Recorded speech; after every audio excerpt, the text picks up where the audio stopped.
मेरी ओर देखो। यदि मैं भी तटस्थ होकर निष्क्रिय हो जाऊं, न्याय का समर्थन ना करूं, अन्याय का प्रतिरोध न करूं, तो लोग मेरा अनुसरण करके निष्क्रिय हो जाएंगे, कर्म का त्याग करेंगे और इस लोक का सारा विधान अस्त व्यस्त हो जाएगा, संसार नष्ट हो जाएगा। श्रेष्ठ लोगों को दूसरों को अधर्म से बचाने और धर्म के रास्ते पर चलाने के लिए आदर्श कर्मों का उदाहरण दिखाना पड़ता है।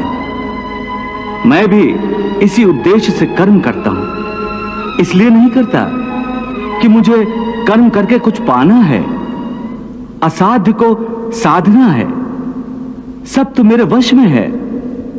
हे केशव, तुम कहते हो कि प्राणी को सारे कर्म इस प्रकार करने चाहिए जैसे वो भगवान की पूजा कर रहा हो अथवा लोक कल्याण के लिए कोई यज्ञ कर रहा हो, जैसे द्रव्य यज्ञ, ज्ञान यज्ञ आदि।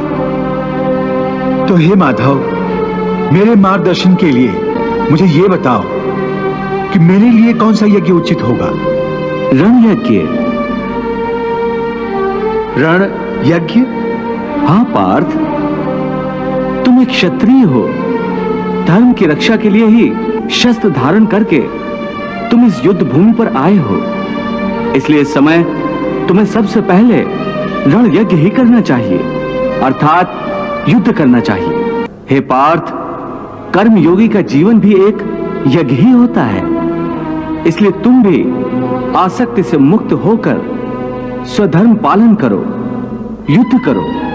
हे पार्थ, यदि तुम धर्म के लिए युद्ध रूपी यज्ञ करोगे तो दूसरे लोग भी तुमसे धर्म की प्रेरणा लेंगे, क्योंकि श्रेष्ठ पुरुष जो जो आचरण करते हैं, अन्य पुरुष वैसा ही आचरण करते हैं। सब उसी का अनुसरण करते हैं, क्योंकि बड़ों का अनुसरण छोटे तो करते ही हैं। हे अर्जुन, मेरी ओर देखो।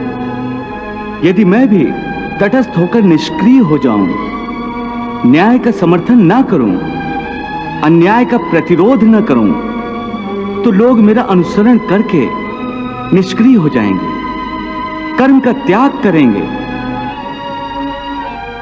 और इस लोक का सारा विधान अस्त व्यस्त हो जाएगा, संसार नष्ट हो जाएगा।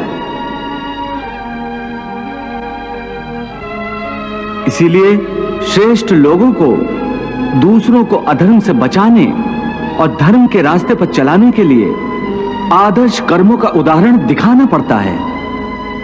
मैं भी इसी उद्देश्य से कर्म करता हूं। इसलिए नहीं करता कि मुझे कर्म करके कुछ पाना है, असाध्य को साधना है।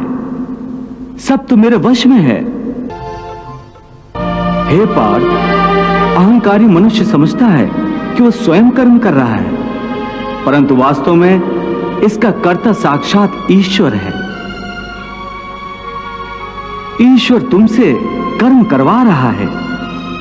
यह मानकर तुम अपने सारे कर्म मुझे अर्पण कर दो। कर्म फल की आशा छोड़कर युद्ध करो। अर्जुन, तुम मेरे मित्र हो, सखा हो, फिर भी मोह माया के अधीन कैसे हो गए?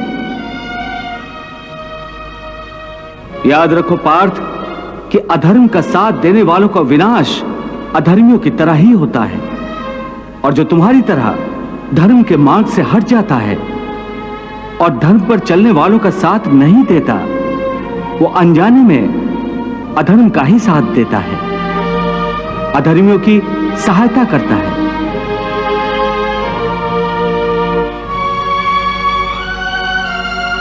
इसीलिए तुम हथियार डालकर धर्मराज युधिष्ठिर का नहीं, अधर्मी दुर्योधन का साथ दे रहे हो।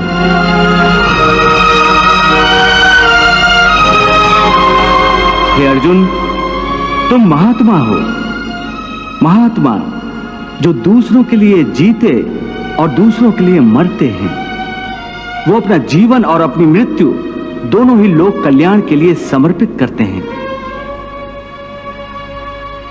इसलिए तुम्हें भी लोक कल्याण के लिए जीवन मृत्यु के स्तर से उठकर सोचना और निष्काम कर्म करना चाहिए।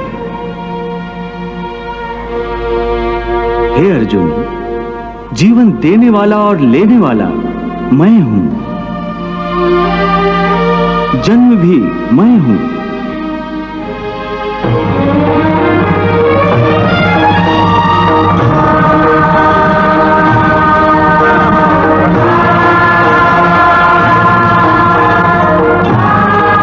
मृत्यु भी मैं हूं।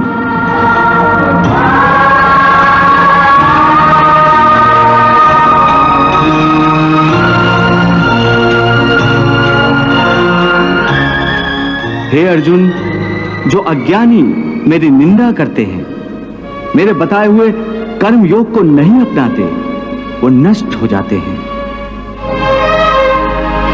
क्योंकि जो अहंकारी होते हैं वो अपने अहम से बंधे रहते हैं, इसलिए अपने आप को समर्पित नहीं करते।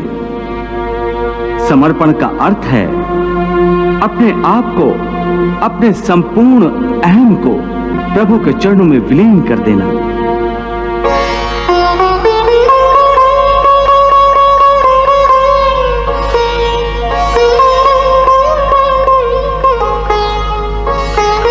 इस प्रकार जो पूर्ण समर्पण करता है, वो चाहे संसार का सबसे बड़ा दुराचारी भी हो, मैं उसे तत्काल अपनी शरण में लेकर निष्पाप कर देता हूं।